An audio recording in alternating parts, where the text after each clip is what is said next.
The message arrived as a flickering blue cube on the kitchen table, humming like it wanted attention. He tapped it once, and the thing burst open in a swirl of holographic smoke that smelled faintly like burnt cinnamon. A deep voice announced that his old alien buddy had passed away in a heroic saucepan accident, something about experimental broth pressure. Before he could even process the sadness or the sheer ridiculousness of that death, the message shifted into legal tone and declared him the chosen successor of Stove, Blood, and Bed. He blinked at that last part, praying it was a mistranslation or a glitch. But he had lived long enough dealing with that alien friend to know nothing, absolutely nothing, was ever a glitch.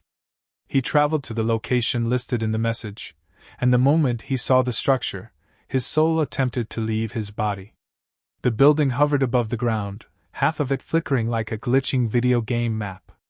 The entrance doors were bent like they'd been assaulted by a herd of rhinos. Strange blobs of jelly creatures clung to the neon sign, wobbling with mysterious purpose. Inside, glowing steam hissed out of vents, and puddles of neon-purple slime coated the floor. A sizzling noise came from the kitchen, the kind that suggested either a meal was cooking or a small animal was dying. He forced himself to step inside, muttering that he was a chef, not an exorcist. Halfway through the room, a floating metal drone drifted down. It looked like a tablet with wings and a lawyer's personality. It scanned him from forehead to chest, let out a satisfied beep, and announced in a robotic monotone that he was the legal inheritor of the establishment. The next lines, however, were like a series of punches to the soul. He inherited the business. Sure. He inherited the debt. Painful, but survivable. He inherited the wife. That made him choke on his own tongue. And the final blow, he inherited the daughter. He stood there, frozen, wishing he could rewind life about 5 minutes. The doors behind him creaked, and a tall, four-eyed woman floated into the room as if carried by invisible strings. She was draped in flowing robes that shimmered with bioluminescent colors, and she moved with the kind of grace that suggested she didn't walk, she simply existed. Her voice was smooth, warm, and far too intimate as she thanked him for accepting his role as the new male. Before he could defend himself, deny everything, or run screaming into the street, she touched his cheek with a warm tendril that curled from her sleeve. The touch buzzed like champagne bubbles under his skin, setting every alarm in his brain ablaze. As if it couldn't get worse, a younger alien popped into view behind her. A rebellious-looking figure with glowing tattoos pulsing along her arms and face, holding a recording device already aimed at him. She grinned with sharp little teeth and asked if human males were really so fragile that they fainted when handled with affection. Then she leaned closer as if inspecting him like some rare pet. The device recorded every second. He tried to explain the misunderstanding. Tried to insist he had no idea their culture worked like this. Tried to back away from the widow's looming warmth. But she interpreted his retreat as a flirtatious ritual and declared she would warm his bed that night to honor her late husband's final wishes. The younger one cheered and instantly uploaded the clip. Within seconds, the device chimed with notifications of thousands of alien viewers watching him spiral into panic. A loud slam of the door cut the chaos. His human wife marched inside, eyes blazing with cold fury. She took in the towering alien widow. She took in the glowing daughter filming him like a zoo attraction. She took in the documents floating mid-air containing phrases like marriage transfer. And she stared at him with the expression of someone deciding whether murder was legal in space. He tried to explain, stuttering like a man drowning. The alien widow politely greeted the secondary female of the household. The daughter commented that humans seemed strangely jealous for species with such few reproductive limbs. His wife erupted, accusing him of collecting alien spouses, claiming he couldn't be trusted alone for one afternoon. The alien widow said jealousy was a good sign of fertility, and the daughter zoomed in as if streaming a historic battle. A shrill alert cut through the argument, and a holographic message appeared from the Galactic Tax Office. The message stated that the restaurant must reopen within 72 hours or the entire planet Earth would be seized as collateral for the debt. His wife turned toward him slowly, horrified, asking how in the galaxy he'd managed to let their home world get mortgaged like a used sofa. He didn't have words. Even breathing felt ambitious. Before he could recover, the widow approached him with a vial of something warm and fragrant, insisting it would revive his strength. It smelled suspiciously sensual, like citrus mixed with danger. The daughter kept filming, giggling at the unfolding disaster. His wife grabbed a random chair, ready to fight both aliens and the tax office if needed. He felt the room tilt. His vision dimmed. The last thing he saw was the widow leaning over him with concern, the daughter recording at a dramatic angle, and his furious wife charging with a broom. Then everything faded into a blur of glowing steam and chaos. The place smelled like sizzling alien herbs, burnt metal, and the faint aroma of panic. He stared at the ancient stove in front of him, which hummed like it wanted to explode out of spite. At least 20 cables dangled from the ceiling, some sparking blue, some dripping slime that hissed when it touched the counters. This was not a kitchen. This was a crime scene. Yet somehow he had to make it functional again within the ridiculous 72-hour deadline, otherwise Earth would be repossessed like a defaulted toaster. He flipped on a switch he hoped controlled the overhead fan, but instead, a pressurized vent blasted neon fog into his face. It wrapped around him like perfume, warm and suspiciously sensual. The alien widow floated in behind him, humming peacefully as though the murderous fumes were spa mist. She told him the scent brought good luck and heightened cooking instincts. He muttered that it also heightened the chances of him falling face first into a counter. He decided to start with something simple: pancakes. Safe. Familiar. Not horrifying. Except the flour had mutated overnight, churning in the container like a sleepy sea creature, and the eggs twitched ominously whenever he touched them. The widow encouraged him to keep going, insisting the ingredients were showing affection. He didn't ask what that meant, he didn't want to know. He cracked an egg, only for a tiny tentacled creature to pop out, squeak, and crawl across the stove before evaporating into glitter. The widow applauded the freshness, while he contemplated exiting the universe. The younger alien drifted in, casually recording everything with her device. She snickered at the flour monster trying to slither out of the bowl and asked if all human breakfasts were this violent. He ignored her and tried to fry something resembling a pancake, but the pan sparked a shower of blue lightning that lit up the room like a rave. The daughter cheered. The widow sighed dramatically as if impressed by his masculine bravery. He kept flipping the sizzling mess until something edible-ish remained. Just as he placed it on a plate, 2 human customers walked in. They blinked at the glowing kitchen fog and the widow's tendrils drifting through the air. One whispered that he wasn't sure if he'd walked into a restaurant or an alien bachelor party. The widow misheard that as interest and offered the man a relaxation ritual for an extra fee. The man immediately grabbed his friend's arm and pretended they were late for church. Although customers were confused, the first alien patrons who arrived were ecstatic. They loved the glowing distraction fog, the accidental sparks, the arguments, the jealousy, and the general sense of impending doom. Apparently, this was considered high-quality entertainment. The daughter set up a hollow streaming platform, and within minutes, hundreds of aliens tuned in to watch him dodge affectionate widow tentacles, tackle slimy ingredients, and argue with his very irritated wife. His wife stormed toward the counter and declared that she would take over customer management, since clearly he couldn't handle anything beyond standing upright and suffering. He was grateful, though she delivered orders with the tone of someone daring anyone to complain. Aliens adored her fierceness even more. They tipped excessively each time she scared someone into good behavior. But the day wasn't done ruining him. A galactic tax official materialized with a clipboard-like device and demanded documentation of progress. The widow immediately insisted they needed a blessing dance of flavor to invite prosperity, then demonstrated moves that involved swaying hips and rhythmic clapping. His wife nearly broke a cup in half watching him get dragged into the sensual dance. The official was horrified, then slowly impressed, and finally confused enough to leave before witnessing anything weirder. The widow's next idea was even worse. She said the kitchen needed a bonding ritual between master cook and the inherited wife. That ritual apparently required him to remove his shirt. His wife slammed a wooden spoon on the counter so hard it echoed across galaxies. The widow took this as another show of dominance and complimented her mate protection instincts. The shouting match that followed was instantly broadcast by the daughter, who labeled the stream "Battle for the Human Chef." The kitchen chaos escalated. He tried to boil something that might have been broth, but each bubble popped with enough force to shake the pot. The daughter laughed like it was fireworks night.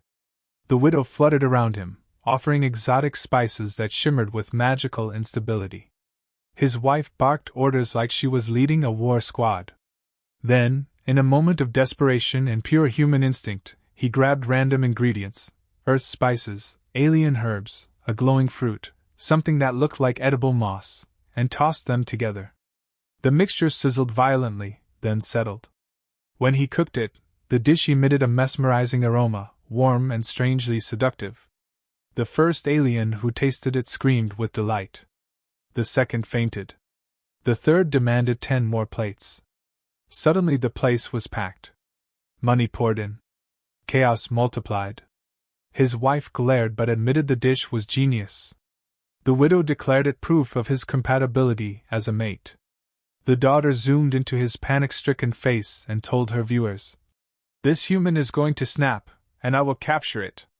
He didn't snap. Not completely. But by the end of the shift, he was shaking. The restaurant had made more in 3 hours than in the last 3 decades. The aliens adored the chaos, the drama, the accidental sensual rituals. His wife remained armed with a broom. The widow was preparing more blessing oils. The daughter whispered excitedly into her camera about the upcoming meltdown. He stood in the glowing, steaming, dangerous kitchen, exhausted but victorious enough to stay conscious. Barely. The restaurant no longer resembled a place where food was served. It looked more like a chaotic theater where he played the unwilling main character in a drama he never auditioned for. Aliens lined up outside before dawn, some carrying glow sticks, others wearing shirts printed with his terrified expressions captured from the daughter's live streams. Somewhere on an asteroid belt, he was apparently a meme. He didn't know whether to be proud or sue someone. Inside, the dining area buzzed like a festival. Tables shook as excited customers slapped them in anticipation, waiting for the next disaster, argument, or unexpected sensual misunderstanding. He walked into the kitchen and found his wife gripping a ladle like she was about to duel someone. She'd already reorganized the counter into a military formation. Everything sharp was within reach. She was beyond irritated now. She'd entered that frightening zone of calm rage where every word she spoke cut deeper than a knife. The aliens adored her. They whispered that her fierce aura marked her as a prime battle partner. She didn't appreciate the compliment. Outside the kitchen, the widow floated gracefully, offering samples to customers. But she wasn't focused on work. She kept glancing toward him with hopeful eyes that glowed faintly. Her cultural expectations pressed on him like a boulder. According to her customs, her late husband's chosen successor must complete the widow's duty, an intimate bonding meant to honor the deceased. The mere mention of it made him break into cold sweat. His wife threatened to launch the widow into orbit if she tried anything. Meanwhile, the daughter broadcasted the tension like a soap opera, narrating every glare, every twitch, every accidental brush of hands, making the viewers lose their minds. He tried to focus on cooking, but the widow drifted too close, reaching for his shoulder with a tenderness that sent panic spiraling through him. His wife appeared instantly, shoving herself between them. The widow apologized with sincerity but insisted she had to perform her cultural role eventually. His wife declared that in human culture, attempting to seduce someone else's husband resulted in breaking and entering charges, emotional damage, and maybe a frying pan to the head. The widow tried to interpret the meaning, then said it was a charming ritual of territorial defense. The daughter filmed them as if documenting an alien documentary titled When Females Collide. Dinner service descended into madness.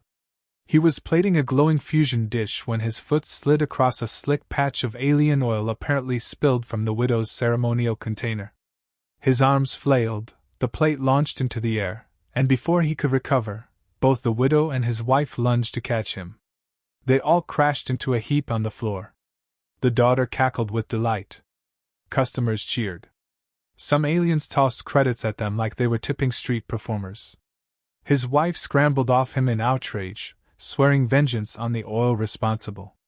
The widow gently checked if he was hurt, which only made his wife more furious. He crawled away, declaring an emergency brake. The widow apologized repeatedly, explaining that the oils were meant to soothe the muscles for bonding, which was exactly the wrong thing to say. His wife slammed a pot on the counter so hard the lights flickered. Customers applauded. The daughter leaned into her camera, whispering, "This is the content that wins awards." But in a moment of unexpected calm, he sat down with the widow and explained, gently but firmly, that he could not serve as her new mate. She looked heartbroken at first, shrinking slightly, her bioluminescence dimming. Then she lifted her chin, asking if humans truly decided their commitments freely, without cultural obligation. He nodded. She found this both terrifying and admirable. Her glow brightened faintly again, softer this time. She said she would respect his choice, but she would need time to adjust. His wife, overhearing, hesitated, torn between relief and pity. The daughter filmed the moment, calling it emotional plot development. Strangely, the daughter gravitated toward his wife afterward.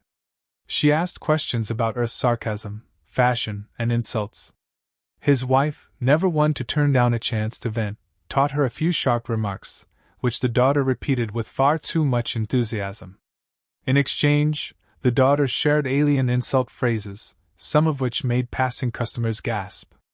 Together, the two formed an unexpected alliance, dangerous for him, but apparently healthy for interspecies diplomacy.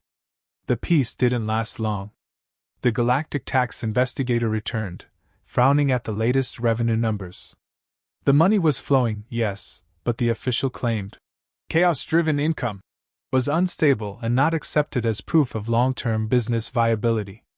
If the place didn't demonstrate consistent operational quality by tomorrow, the investigation would shift into foreclosure mode. Earth wasn't just on the line, it was dangling over a cosmic trash pit. As if sensing the rising tension, the restaurant revolted. Pipes burst above the kitchen, spraying glowing foam. A fryer belched out a cloud of pheromone-laced steam that made the widow sway dreamily while his wife gagged. The daughter tried cooking and accidentally set a cloth on fire, waving it around until he grabbed it and dunked it in a sink. The widow attempted a fire blessing dance, which made the flames flare brighter.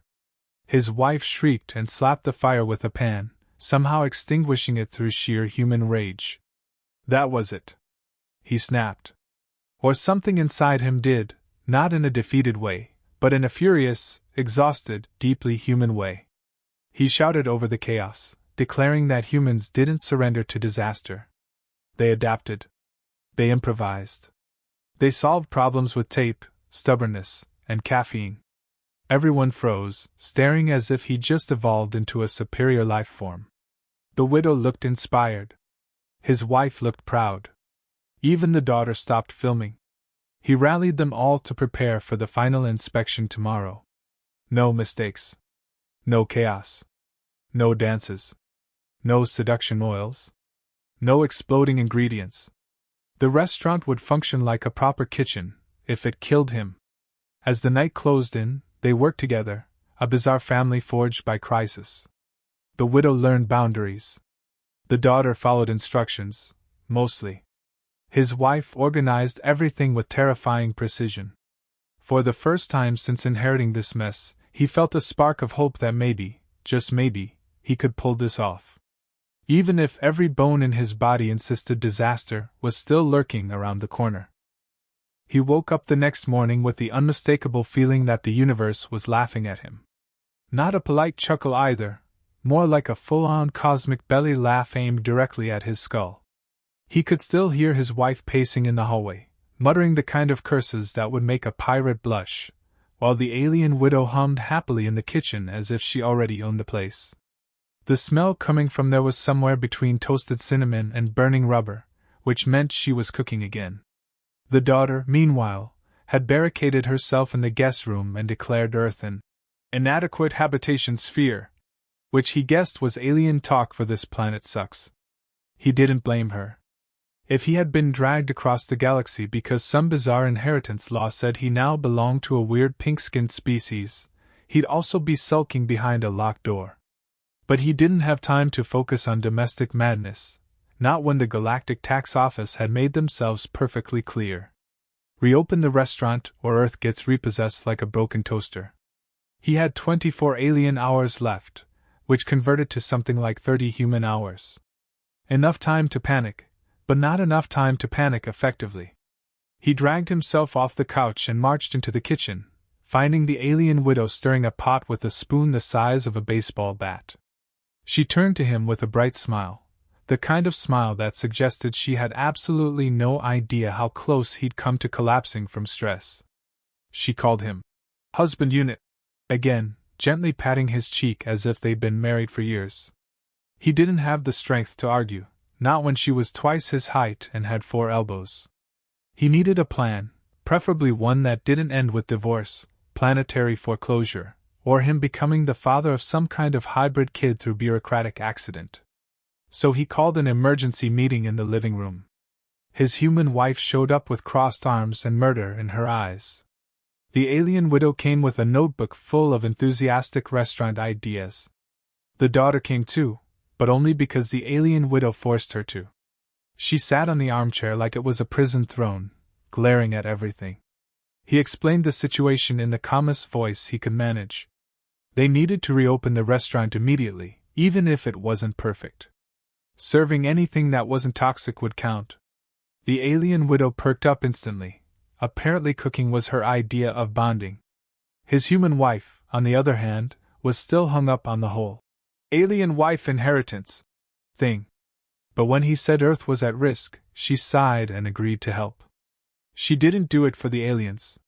She did it because she didn't want someone from the Galactic Tax Office showing up and repo-ing her mother's house.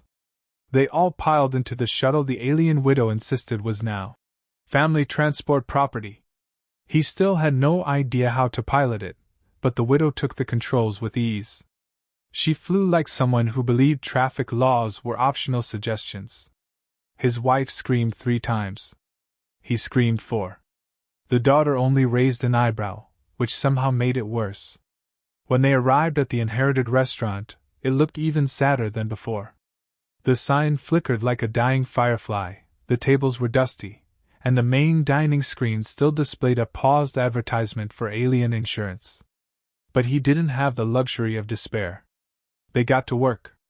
His human wife cleaned with the fury of 10 people trying to forget their husband had accidentally acquired a second family.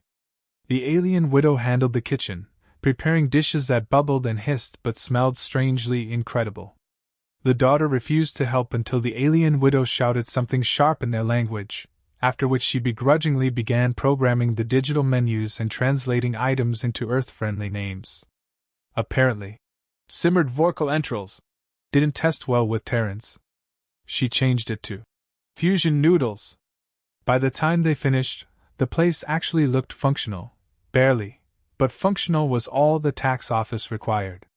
The lights buzzed, the furniture creaked, and the air purifier hiccuped every few minutes, but compared to the absolute chaos of that morning, it felt like a miracle. He took a deep breath, straightened his apron, and told everyone they were opening the doors. They did not get customers at first. They didn't even get curious passers-by.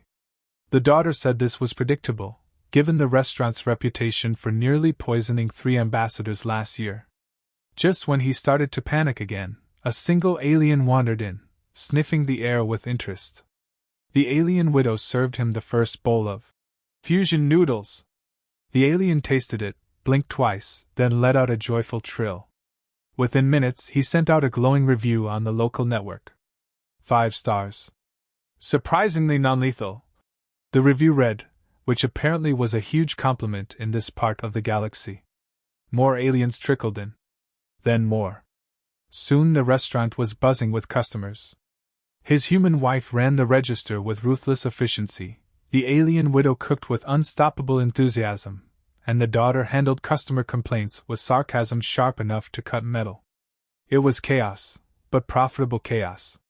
When the Galactic Tax Officer arrived to evaluate the business, he expected trouble. Instead, the stern, armor-plated official took one look around, tasted the food, and nodded in approval. "Restaurant operational," he announced. "Planetary seizure, cancelled."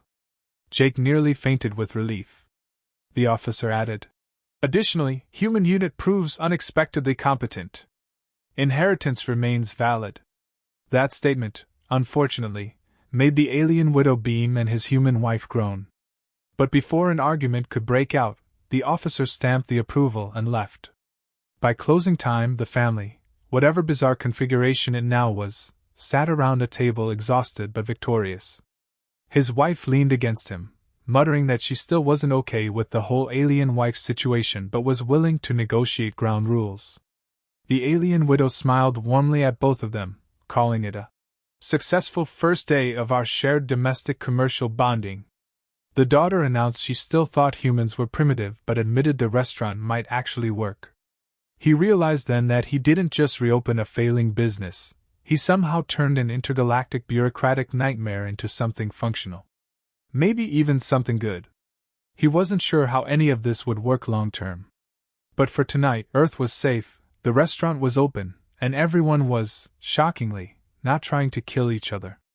And honestly, for a human who accidentally inherited a restaurant and an alien family, that counted as a perfect ending to a very stupid day.